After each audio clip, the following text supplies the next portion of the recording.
नमस्कार प्यारे बच्चों, मैं नवीन कुमार गर्ग, प्रवक्ता रसायन विज्ञान, सर्वोपयोगी इंटर कॉलेज पलथेड़ा अलीगढ़, कक्षा 11 रसायन विज्ञान भाग 2 के अंतर्गत एस ब्लॉक तत्वों के आज के व्याख्यान में आपका एक बार पुनः अभिनंदन करता हूं। प्यारे बच्चों, आज एस ब्लॉक तत्वों का छठा व्याख्यान होगा। हमने पिछले व्याख्यान में जिन बिंदुओं की चर्चा की वे थे सोडियम क्लोराइड, इसके बनाने की विधि, गुणधर्म और उपयोग के बारे में आपको बताया। सोडियम हाइड्रोजन कार्बोनेट अर्थात बेकिंग सोडा के बनाने की विधियां, इसके भौतिक और रासायनिक गुणधर्म और उपयोगों के बारे में आपसे विस्तृत चर्चा की थी। इसके अतिरिक्त सोडियम और पोटेशियम की जैविक उपयोगिता के बारे में भी आपको बताया था। आज के व्याख्यान में हम जिन बिंदुओं पर चर्चा करेंगे वे हैं वर्ग 2 के तत्व, जिन्हें क्षारीय मृदा धातुएं कहा जाता है, इसका परिचय और इनके गुणों के बारे में आज आपसे चर्चा करेंगे। पहला हमारा चर्चा का बिंदु है वर्ग 2 के तत्व अर्थात क्षारीय मृदा धातुएं, और इंग्लिश में कहते हैं एल्कलाइन अर्थ मेटल। आवर्त सारणी के वर्ग 2 में 6 तत्व रखे गए हैं, जो क्रम से कौन कौन से हैं? Beryllium, magnesium, calcium, strontium, barium और रेडियम। ये सब किस में रखे गए हैं? वर्ग 2, या इसको हम सेकंड ए वर्ग भी कहते हैं। इसका परमाणु क्रमांक है 4, इसका 12, 20, 38, 56 और 88। यदि हम आवर्त की बात करते हैं तो बेरिलियम आवर्त सेकंड में है, मैग्नीशियम आवर्त थर्ड में है, कैल्शियम आवर्त फोर्थ में है, स्ट्रोंशियम आवर्त फिफ्थ में है, बेरिलियम आवर्त सिक्स में है और रेडियम आवर्त सेवेंथ का तत्व है। बेरिलियम के अतिरिक्त अन्य तत्व संयुक्त रूप से क्षारीय मृदा धातु कहलाते हैं। ये जो तत्व हैं इनको हम क्या कहते हैं? क्षारीय मृदा धातु।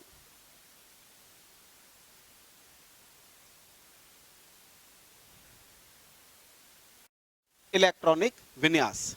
क्षारीय मृदा धातु तत्वों की बाहरी कक्षा में 2 इलेक्ट्रॉन होते हैं और अंतिम इलेक्ट्रॉन एस उपकोष में प्रवेश करता है। इससे पूर्व की जो कोश होती हैं उनका अक्रिय गैस विन्यास होता है।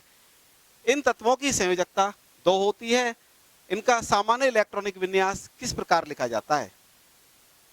बेरिलियम, इसका परमाणु क्रमांक 4, अफबाउ नियम से बनाएंगे 1s2 2s2।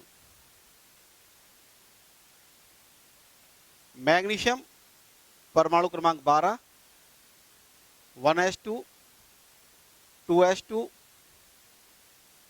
2p6 3s2।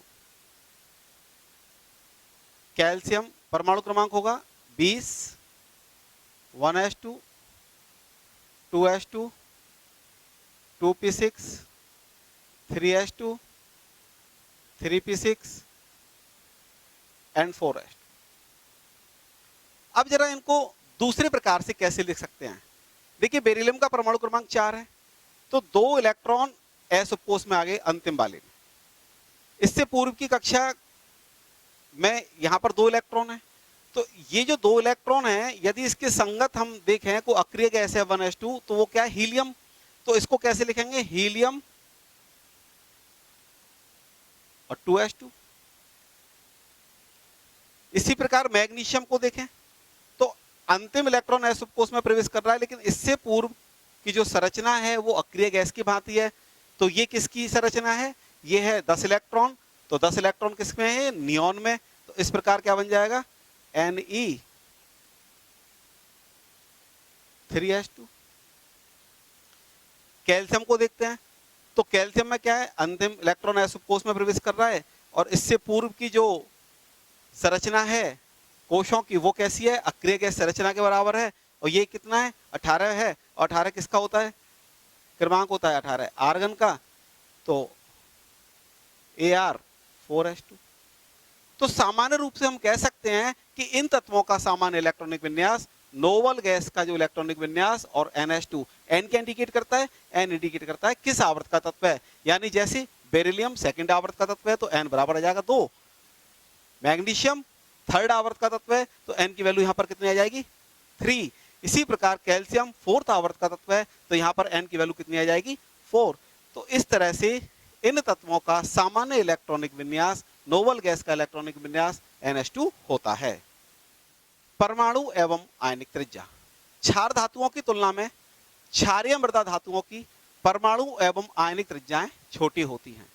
बात करते हैं, जैसे मान के चलिए आपको दो तत्व दिए हैं, एक तो सोडियम दिया है और एक मैग्नीशियम दिया है, तो इसमें से किसकी परमाणु त्रिज्या छोटी होगी? इसमें से परमाणु त्रिज्या छोटी किसकी होगी? मैग्नीशियम की। इसका कारण क्या है? इसका कारण है कि इन तत्वों के नाव के आवेशों में क्या हो जाती है? वृद्धि हो जाती है। इसी प्रकार यदि हम बात करते हैं लिथियम है और बेरिलियम है, तो इन दोनों में किसकी परमाणु त्रिज्या छोटी होगी? बेरिलियम की छोटी होगी। इसी प्रकार हमारे पास तत्व है पोटेशियम और कैल्शियम, तो इसमें कैल्शियम की परमाणु त्रिज्या कैसी होगी? छोटी होगी। परंतु जब हम वर्ग में ऊपर से नीचे जाने पर परमाणु एवं आयनिक त्रिज्याएं बढ़ती हैं। Beryllium, magnesium, calcium, strontium, barium और रेडियम। रेडियम रेडियो एक्टिव तत्व है। ये कैसा तत्व है? Radio active.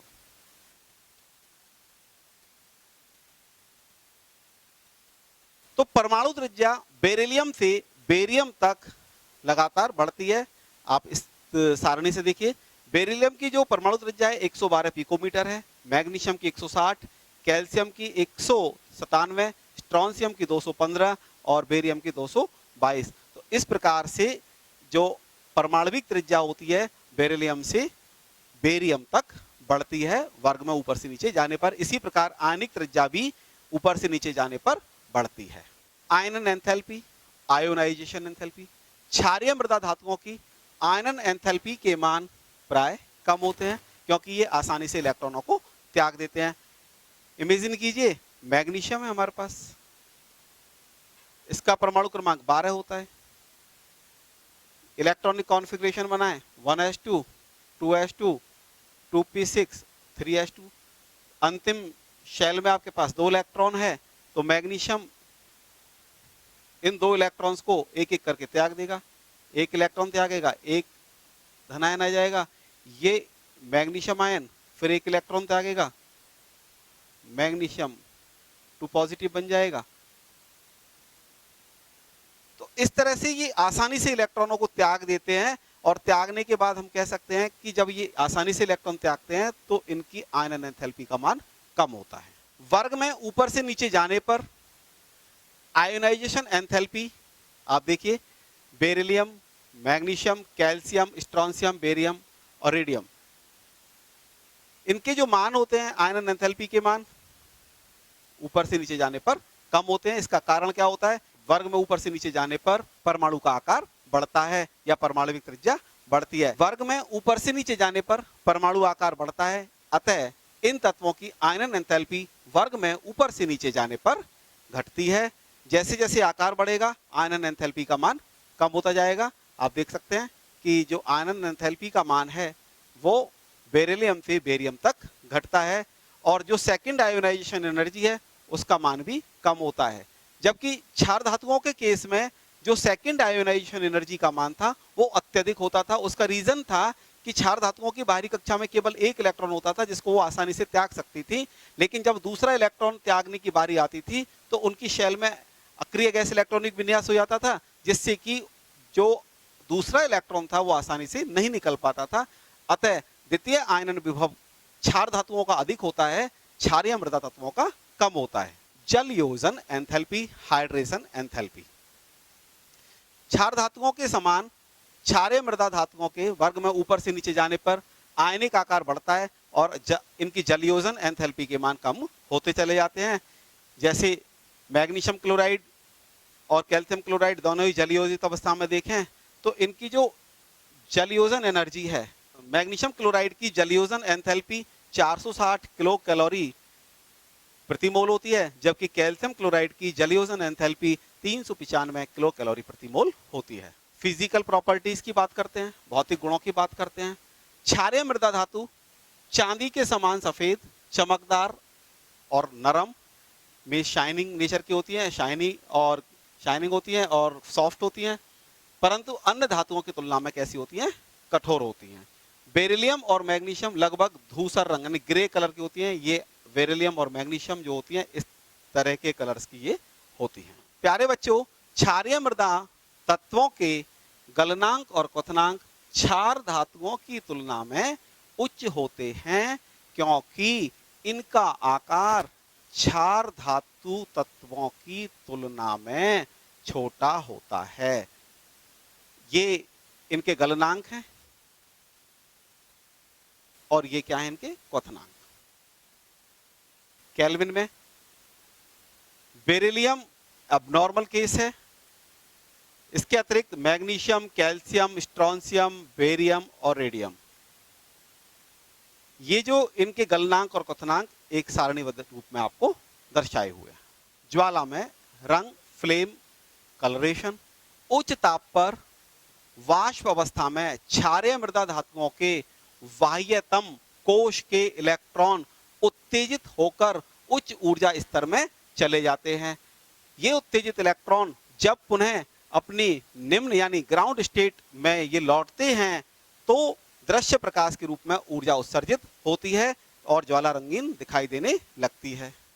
ये एक एग्जाम्पल से समझिए। हमारे पास क्षारीय मृदा तत्व है। पहली शेल में 2 इलेक्ट्रॉन हैं, दूसरी शेल में यहां पर 8 इलेक्ट्रॉन हैं, तीसरी शेल में भी यहां पर 8 इलेक्ट्रॉन हैं और बाह्यतम शेल में यहां पर 2 इलेक्ट्रॉन। अब क्या होगा कि ये जो इलेक्ट्रॉन है, अब फिगर के माध्यम से समझिए कि ये इलेक्ट्रॉन ग्राउंड स्टेट में है और यहां से पहुंच गया उच्च ऊर्जा स्तर में। यहां पर रुका 10⁻⁸ सेकंड रुका,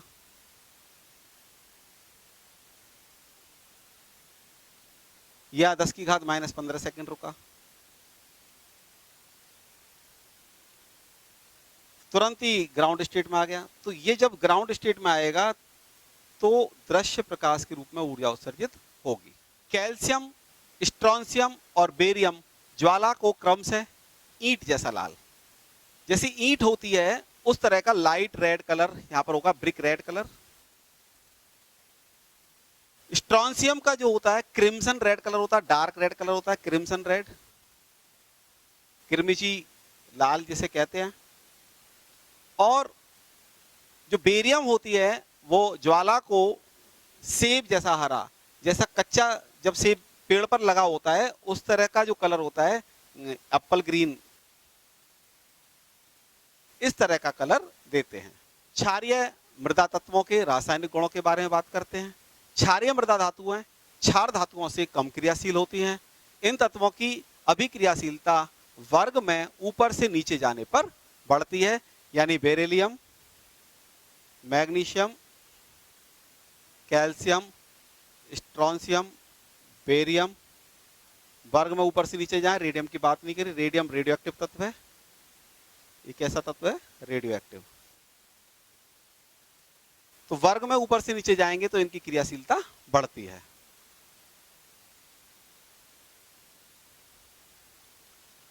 वायु एवं जल के प्रति क्रियाशीलता। बेरिलियम और मैग्नीशियम गतिकीय रूप से ऑक्सीजन तथा जल के प्रति निष्क्रिय हैं, इनर्ट होती हैं, क्योंकि इन धातुओं के पृष्ठों पर ऑक्साइड की फिल्म जम जाती है। फिर भी बेरिलियम चूर्ण रूप में वायु में जलने पर बेरिलियम ऑक्साइड और बेरिलियम नाइट्राइड बना लेता है। देखिए, बेरिलियम वायुमंडल की ऑक्सीजन से अभिक्रिया करके बेरिलियम ऑक्साइड बनेगा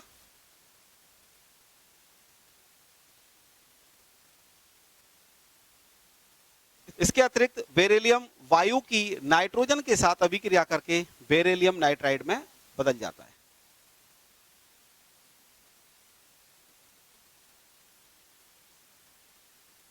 मैग्नीशियम अधिक धन विद्युतीय है, इलेक्ट्रोपॉजिटिव ज्यादा होती है, जो वायु में अत्यधिक चमकीले प्रकाश के साथ जलते हुए मैग्नीशियम ऑक्साइड और मैग्नीशियम नाइट्राइड बना लेता है। मैग्नीशियम को वायु में जला लेते हैं तो एक फ्लेम, बिल्कुल चमक निकलती है। ये मैग्नीशियम रिबन को जलाते हुए दिखाया गया है। ये फ्लेम है आपके पास, ये मैग्नीशियम रिबन है।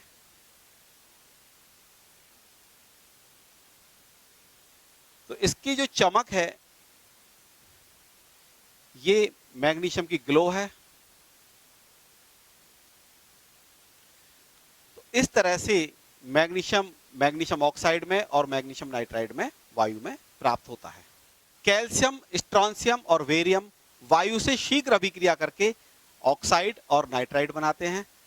जैसे कोई मेटल है हमारे पास कैल्शियम, वायुमंडल की ऑक्सीजन से रिएक्शन करें तो कैल्शियम ऑक्साइड में, और क्योंकि वायुमंडल में नाइट्रोजन भी उपस्थित है तो वायु से क्रिया करके कैल्शियम नाइट्राइड में कन्वर्ट हो जाएगा। इसका मतलब ये दोनों चीजें प्राप्त हो जाएंगी आपके पास, बैलेंस करेंगे। तो इस प्रकार कोई भी क्षारीय मृदा तत्व वायुमंडल की ऑक्सीजन और नाइट्रोजन से संयुक्त होकर संगत ऑक्साइड और नाइट्राइड में परिवर्तित हो जाते हैं। कैल्शियम, स्ट्रोंशियम और बेरियम जल के साथ तीव्रता से अभिक्रिया करते हैं। ये ठंडे जल से अभिक्रिया करके हाइड्रोक्साइड बनाते हैं और हाइड्रोजन गैस मुक्त होती है। कैल्शियम जल से क्रिया करेगा, कैल्शियम हाइड्रोक्साइड बनेगा और हाइड्रोजन गैस मुक्त होगी। इसी प्रकार स्ट्रोंशियम जल से अभिक्रिया करेगा, स्ट्रोंशियम हाइड्रोक्साइड बनेगा और हाइड्रोजन गैस मुक्त होगी। इसी प्रकार बेरियम जल से क्रिया करेगा और क्या बनेगा, बेरियम हाइड्रोक्साइड बनेगा और हाइड्रोजन गैस मुक्त होगी। हैलोजन के साथ अभिक्रियाशीलता, रिएक्टिविटी टुवर्ड्स द हैलोजन।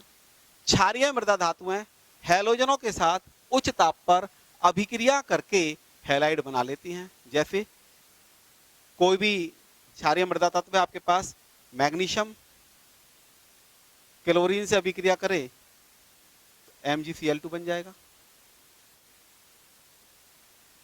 इसी प्रकार कैल्शियम यदि क्लोरीन से रिएक्शन करे क्या बन जाएगा, कैल्शियम क्लोराइड बन जाएगा। इसी प्रकार कोई भी halogen fluorine, chlorine, bromine, iodine की फॉर्म में कोई भी क्षार धातु का हैलाइड प्राप्त होता है। अमोनियम टेट्राफ्लोरोबेराइलेट के तापीय अपघटन के द्वारा बेरिलियम फ्लोराइड प्राप्त होता है। ये एक्सेप्शनल केस होता है क्योंकि बेरिलियम फ्लोराइड को हम डायरेक्ट रूप से नहीं बना सकते। बेरिलियम पर फ्लोरीन की अभिक्रिया करके हम BeF2 डायरेक्ट प्राप्त नहीं कर सकते। इसके लिए क्या करते हैं कि जो अमोनियम टेट्राफ्लोरोबेरिलेट होता है वो कैसे मिलता है, बेरिलियम ऑक्साइड अमोनिया और हाइड्रोफ्लोरिक अम्ल से क्रिया करके अमोनियम टेट्रा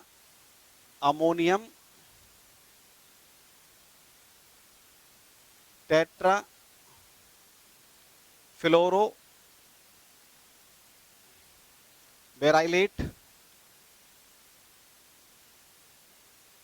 इसमें कन्वर्ट हो जाता है और ये गर्म करने पर कन्वर्ट हो जाता है बेरिलियम फ्लोराइड में।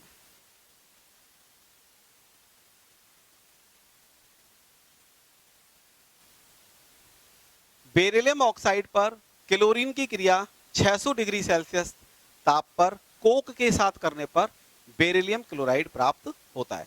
बेरिलियम ऑक्साइड की हम क्रिया करें क्लोरीन के साथ, किसकी उपस्थिति में, कोक यानी कार्बन।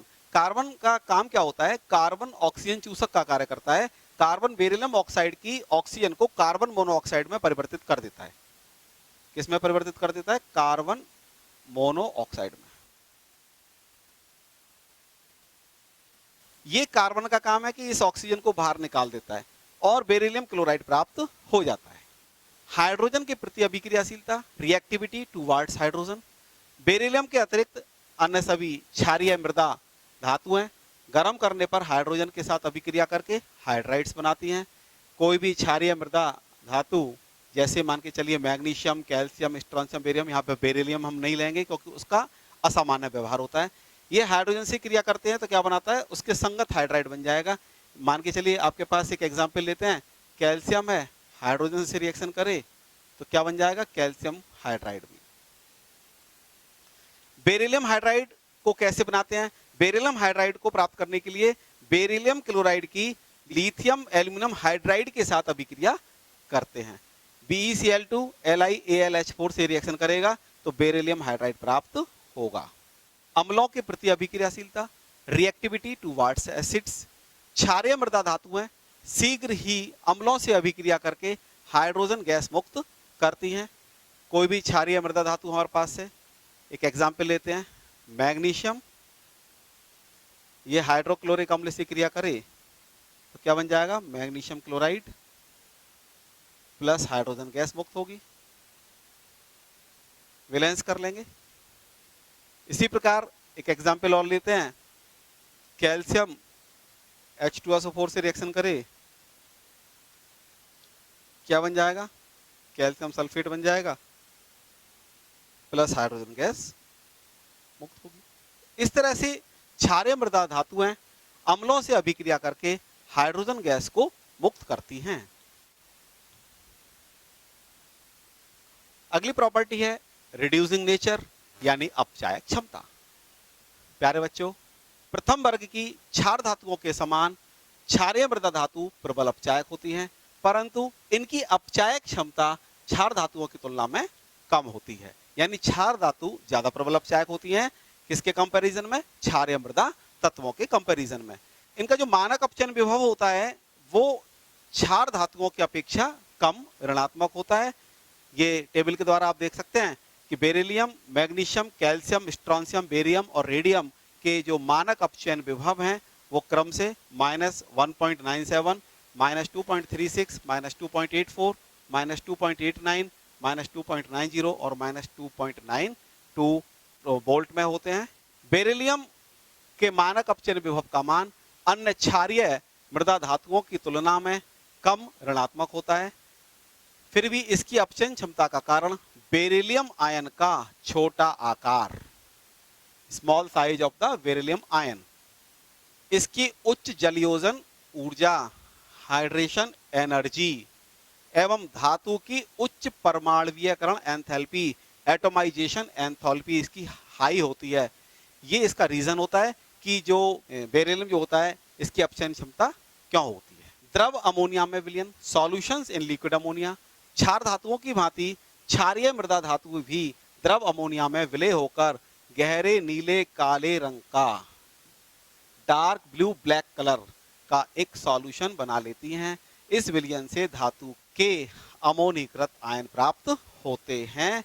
ये अमोनीकृत आयन आपके पास प्राप्त हो गए और ये अमोनीकृत इलेक्ट्रॉन हैं यहाँ पर, और इन विलयनों से पुनः अमोनिएट्स प्राप्त किए जा सकते हैं। क्षारीय मृदा धातुओं के उपयोग, बेरिलियम का उपयोग मिश्र धातुओं के निर्माण में किया जाता है। कॉपर बेरिलियम मिश्र धातु का उपयोग उच्च सामर्थ्य के स्प्रिंग्स के बनाने में किया जाता है। बेरिलियम के समस्थानिक 4Be9 का उपयोग न्यूट्रॉनों के स्रोत के रूप में किया जाता है। प्यारे बच्चों, आपने चैप्टर नंबर 2 में पढ़ा था कि बेरिलियम पर अल्फा पार्टिकल्स की हम बौछार करें तो हमें न्यूट्रॉन प्राप्त होते हैं।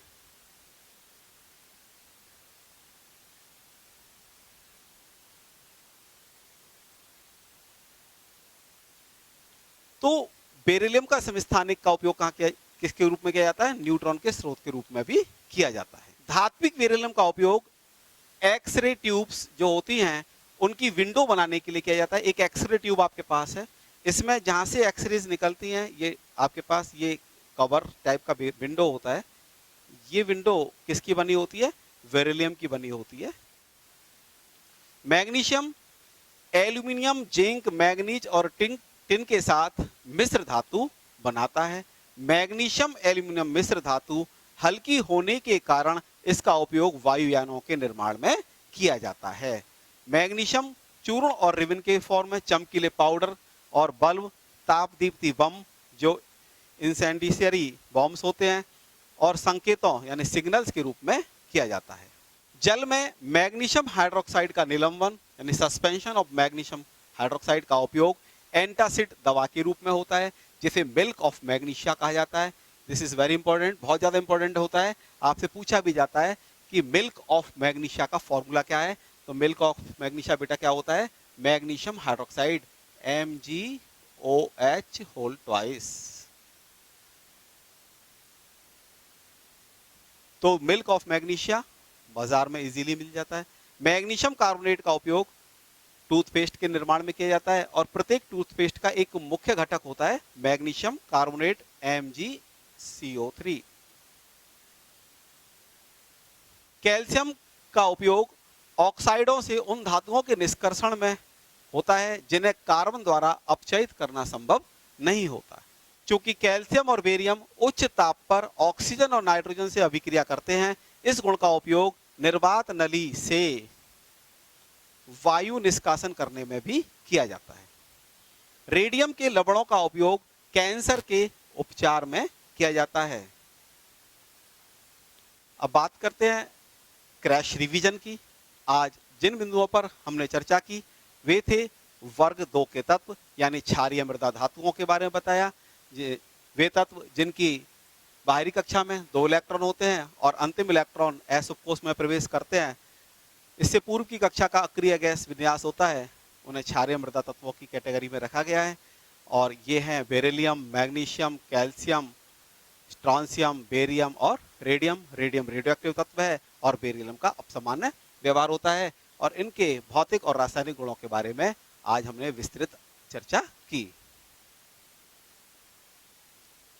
गृह कार्य पहला प्रश्न होगा जो एनसीईआरटी का 10.2 प्रश्न है। क्षारीय मृदा धातुओं के सामान्य अभिलक्षण एवं गुणों में आवर्तता की विवेचना कीजिए। दूसरा प्रश्न है ज्वाला को बेरिलियम एवं मैग्नीशियम कोई रंग प्रदान नहीं करते हैं जबकि अन्य क्षारीय मृदा धातुएं ऐसा करती हैं, इसका कारण आपको बताना होगा। अगला प्रश्न है जो एनसीईआरटी का 10.17 प्रश्न है, क्या होता है जब मैग्नीशियम को हवा में जलाया जाता है। यह आपका आज का गृह कार्य होगा। अगले व्याख्यान में हम जिन बिंदुओं की चर्चा करेंगे वे बिंदु होंगे क्षारीय मृदा धातुओं के यौगिकों के सामान्य अभिलक्षण। आज हम क्षारीय मृदा धातुओं के अभिलक्षण बताए थे। अगले टॉपिक में हम क्षारीय मृदा धातुओं के यौगिकों के अभिलक्षणों के बारे में चर्चा करेंगे। इसके अतिरिक्त बेरिलियम का असंगत व्यवहार अगले व्याख्यान के लिए चर्चा का बिंदु होगा। आज के व्याख्यान में इतना ही। धन्यवाद।